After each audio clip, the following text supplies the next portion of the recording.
On a un quart d'heure de discussion. Так, у нас 15 минут на обсуждение. Hélène?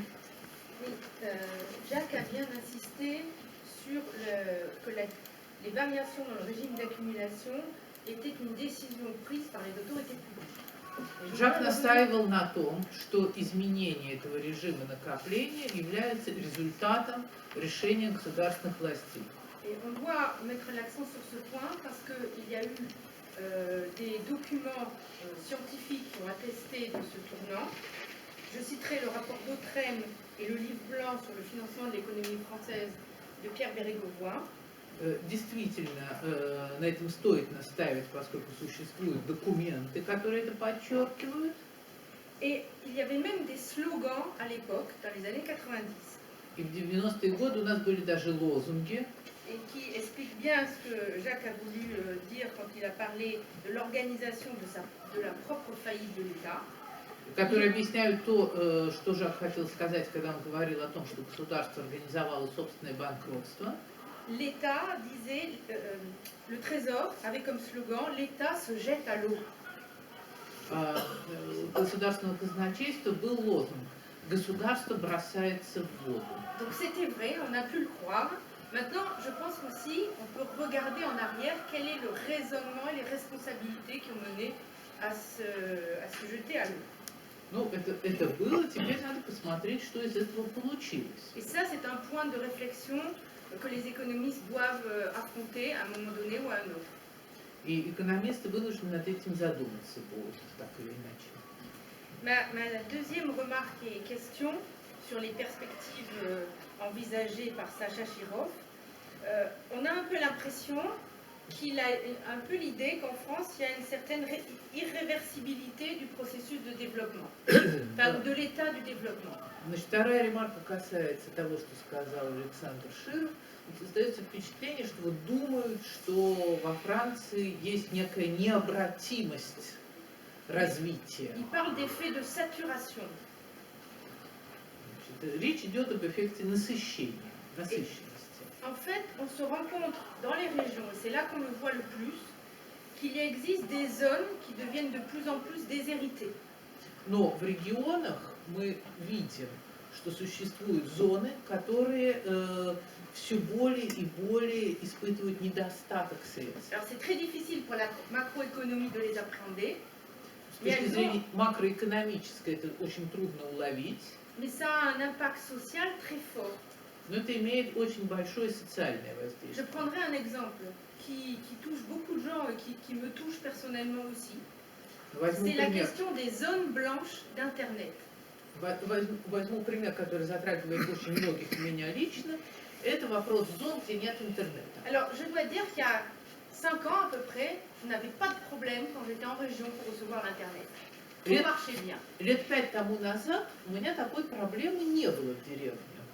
La réalité maintenant, c'est que vous avez de plus en plus de zones qui sont appelées des zones blanches, où il est normal de considérer qu'on n'a pas de lien avec le reste du monde. А теперь у нас все больше и больше так называемых белых зон. Для них считается нормально, что у вас нет связи с внешним миром. Et ça, c'est ce genre de problème d'imaginer que ceci est normal, c'est vraiment au centre de difficultés dans l'aménagement du territoire et dans le développement de ces territoires. И вот проблема обустройства территории, развития территорий связана как раз с тем, что это считается нормальным. Là aussi, c'est un problème de perception que les économistes doivent considérer. Это проблема восприятия экономики.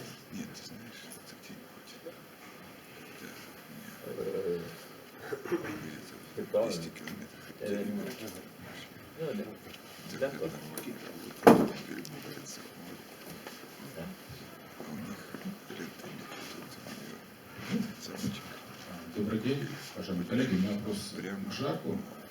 Короткий комментарий, наверное, попробую сделать. Позже,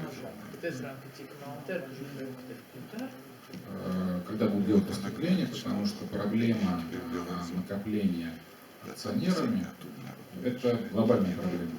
Проблема d'accumulation par les actionnaires, c'est un problème global. Вопрос короткий.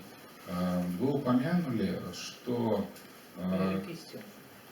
что происходит замещение денежно-кредитной политикой экономической. То есть резко сокращается маневр бюджетной политики. Bon, vous avez parlé de remplacement de la politique budgétaire par la politique monétaire. Однако, Sa marge de если, manœuvre est fortement réduite. однако, если происходит изменение политики, значит, это кому-то выгодно.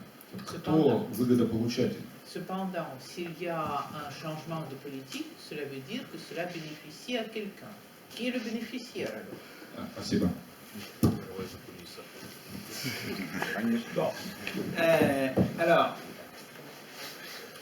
sur votre question, il n'est pas évident qu'un changement ait eu, quand il a été décidé, un bénéficiaire désigné. Не обязательно у вот этого изменения, когда о нем было принято решение, был какой-то определенный выгодополучатель.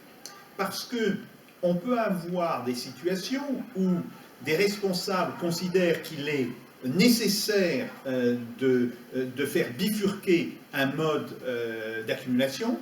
Поскольку возможны ситуации, когда ответственные лица думают, что необходимо как бы раздвоить вот этот режим накопления, pour des raisons économiques, voire démographiques, et l'une des raisons qui était donnée, c'était le vieillissement de la population française. по экономическим или демографическим причинам, одна из причин здесь было старение населения Франции. Mais dans les faits, ce changement, effectivement, aboutit à bénéficier à une certaine catégorie de la population contre les autres. Но на практике это изменение привело действительно к тому, что выгоду получает одна категория населения в ущерб другой. Alors, ce que l'on peut dire, c'est que ex post, ce changement a contribué très fortement à augmenter les inégalités au sein de la société française. Ну, теперь уже постфактум можно сказать, что это изменение привело к очень сильному увеличению неравенства внутри французского общества. Bon, qui reste, en Europe, une des sociétés les moins inégalitaires, il faut aussi l'ajouter. Которое, тем не менее, в Европе остается одним из обществ, где неравенство меньше всего. Quels que soient les critères d'inégalité, ils sont moins importants qu'en Grande-Bretagne, qu'en Allemagne ou qu'aux États-Unis. Каковы бы ни были критерии неравенства, оно все равно меньше во Франции, чем в Великобритании, в Германии или в Соединенных Штатах. Mais on voit monter l'inégalité au sein de la distribution des revenus depuis, grosso modo, 25 ans. Но мы видим рост неравенства на уровне распределения доходов примерно за последние 25 лет. Et on voit un autre phénomène qui est qu'au début, cette inégalité profitait grosso modo aux 10 ou 15% les plus riches contre les 50% les plus pauvres. И мы видим также, что это неравенство идет на выгоду, от него получают выгоду 10 или 15% самого богатого населения в ущерб 50% самого бедного. Depuis 2009-2010, cela profite plutôt aux 1% les plus riches qu'aux 10 ou 15% les plus riches. Так было раньше, а с 2009-2010 года скорее от этого получает выгоду 1% самых богатых, чем 10% самых богатых. Alors, il y a d'ailleurs des mesures fiscales qui ont été prises par le précédent président, M. François Hollande, qui ont, d'une certaine manière, bloqué le développement du revenu des 10 ou 15% les plus riches au profit du 1% les plus riches. Были приняты налоговые меры, в частности, предыдущим президентом Франсуа Олланд, которые привели к тому, что они заблокировали перераспределение доходов в пользу 10 или 15% самых богатых, для того, чтобы обогатить 1% самых богатых. Mais il faut aussi dire que cela n'a pas été voulu. Но это было не специально, не нарочно сделано. Конечно, не нарушено. C'est-à-dire que ce soit le président lui-même, bon, il ne connaissait pas grand-chose à l'économie, Но президент сам в экономике мало что понимал. que ce soit par exemple les ministres, les députés qui ont voté ces mesures, ils ont cru bien faire en accroissant la base fiscale. Депутаты, которые проголосовали за эти меры, думали, что они правильно поступают, увеличивая налоговую базу. Et ils n'ont pas considéré le fait qu'une toute petite partie de la population échappait à cette base fiscale. И не учли только они, что вот очень малая доля населения ускользает от этой налоговой базы. Bon, voilà, ça c'est la première. Après, je voudrais revenir sur ce qu'a dit Alexandre. Я хотел бы вернуться к тому, что говорил Александр. Alors, je ne discute pas le fait que la situation des investissements publics, la situation des infrastructures est très différente en France et en Russie. Я никоим образом не спорю с тем, что ситуация с инфраструктурой очень разная во Франции и в России. C'est évident pour des raisons historiques, c'est aussi évident pour des raisons géographiques, tout В simplement. силу исторических и географических причин, это очевидно. Mais il faut tenir compte d'un problème particulier en France. Но нужно учесть особую французскую проблему. L'essentiel des investissements en infrastructure ont été réalisés, grosso modo, entre 1955 et 1990. Основная часть инвестиций в инфраструктуру во Франции осуществлялась в период с 1955 по 90-е годы. Normalement, nous devrions assurer le renouvellement de ces infrastructures. В нормальном случае мы должны были бы обеспечивать модернизацию, поддержание состояния этих инфраструктур. Or, aujourd'hui, les flux d'investissement, qu'ils soient publics ou privés d'ailleurs, n'assurent pas le renouvellement des infrastructures. Но сегодня потоки инвестиций, как государственных, так и частных, не обеспечивают поддержание, модернизацию этих инфраструктур. C'est d'ailleurs un phénomène que l'on rencontre dans de nombreux pays occidentaux. И мы видим это во многих западных странах. Alors, on a le cas évidemment classique de l'Allemagne avec l'état des routes, l'état des ponts, l'état des chemins de fer allemands. Классический случай – это Германия с состоянием дорог, мостов, железных дорог. Hein? Bon, en France, il y a un sport national qui consiste à se plaindre de la SNCF. Во Франции национальный спорт – это жаловаться на национальные железные дороги. Et ça peut être tout à fait justifié par ailleurs. Hein? Это может быть вполне оправдано, кстати говоря. Mais il y a quelques années, on était dans un TGV et puis avec ma femme on disait mais c'est pas possible, il y a du retard, enfin, qu'est-ce que c'est que ce scandale? Bref, on parlait comme des Français habituels. Несколько лет тому назад во Франции в поезде скоростном мы с женой, как обычные французы, говорили, ну что за безобразие, почему опаздывает и так далее. Et à ce moment-là, il y a les deux personnes qui étaient en face de nous, qui se sont avérées être des Allemands, qui nous ont dit mais vous êtes fous, parce que en Allemagne, c'est 3 à 4 fois pire qu'ici. Напротив нас сидели немцы, они нам сказали, вы абсолютно не правы, потому что в Германии у нас все в 3-4 раза хуже, чем у вас. Et effectivement, j'ai vérifié sur les statistiques de la Bundesbahn qu'il y a 25% des trains allemands qui arrivent à destination avec plus d'1 heure de retard. Я проверил по статистике немецких железных дорог, более 25% поездов прибывают в пункт назначения с опозданием более часа. Alors que la proportion n'est que de 7% en France. А во Франции только 7%. Alors, bon, voilà. Vous avez aussi le problème aux États-Unis. Vous savez qu'aux États-Unis, un rapport du Congrès a montré que, grosso modo, 80% des ponts américains n'étaient plus en état de soutenir les charges normales. В Соединенных Штатах тоже проблема. Доклад Конгресса показал, что 80% американских мостов не в состоянии выдерживать нормальную нагрузку. Donc, c'est un problème général dans les pays occidentaux, То есть это общая проблема в западных странах. mais c'est un problème qui néanmoins se pose en France Это проблема, которая встает, тем не менее, во Франции. et qui va devenir de plus en plus important dans les années qui viennent. И которая будет стоять все более и более остро в следующие годы. Parce que l'État a fait des investissements, grosso modo, en une vague d'une vingtaine ou de 25 ans. Поскольку государство провело такую волну инвестиций на протяжении 20-25 лет, Et le fait de ne pas renouveler à temps cette vague va poser des problèmes dans le maintien de ces infrastructures, non pas maintenant, mais d'ici quelques années.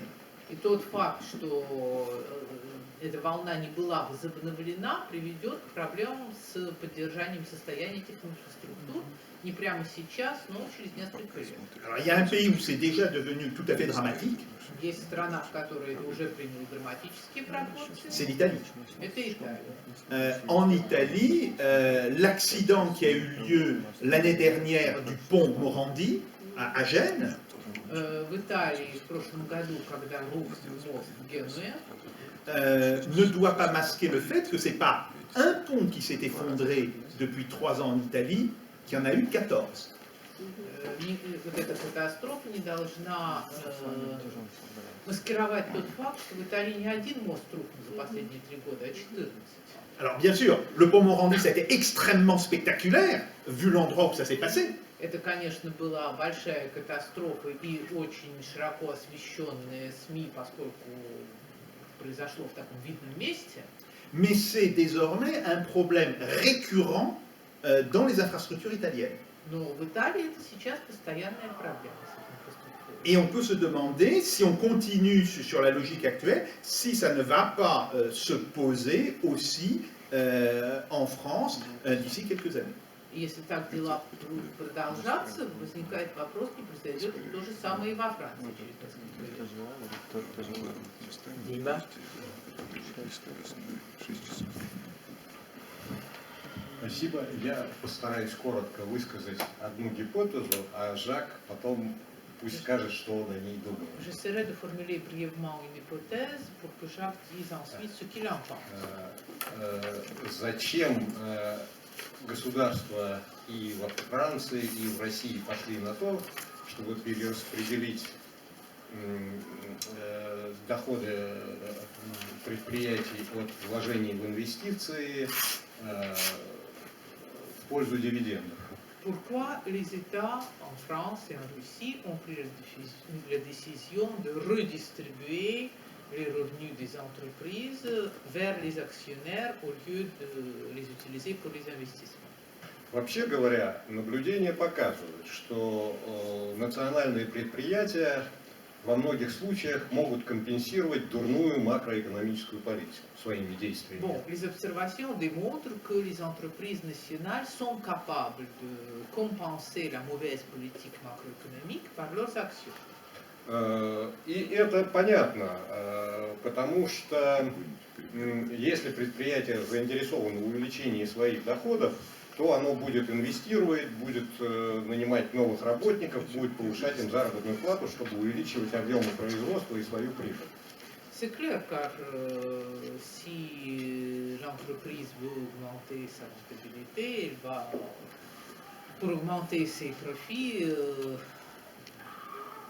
elle va recruter, augmenter les salaires des employés, etc. Ну, иногда предприятия, как в России в 90-е годы, просто хотят выживать.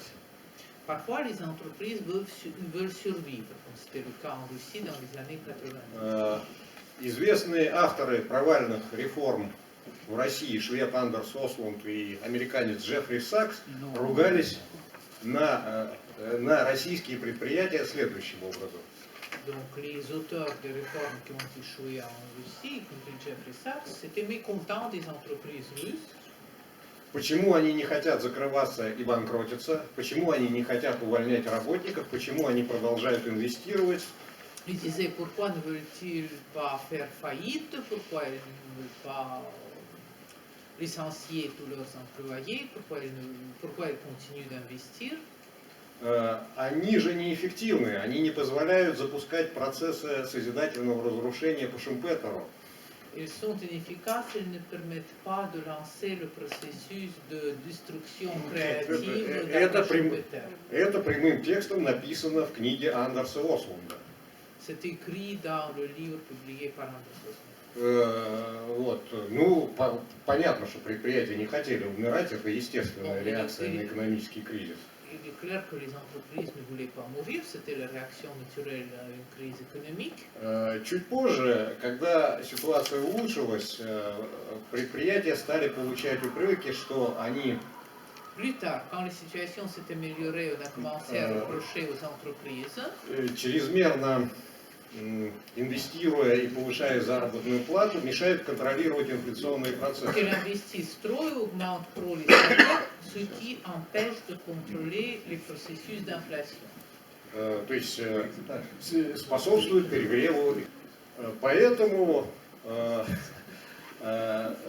значит, то есть фактически в этот период благополучие предприятий прямо зависело от их инвестиционной активности. Donc pendant cette période, le bien-être des entreprises dépendait de leur activité d'investissement. А это не всегда устраивало макроэкономические власти. Mais cela ne convenait pas nécessairement aux autorités macroéconomiques.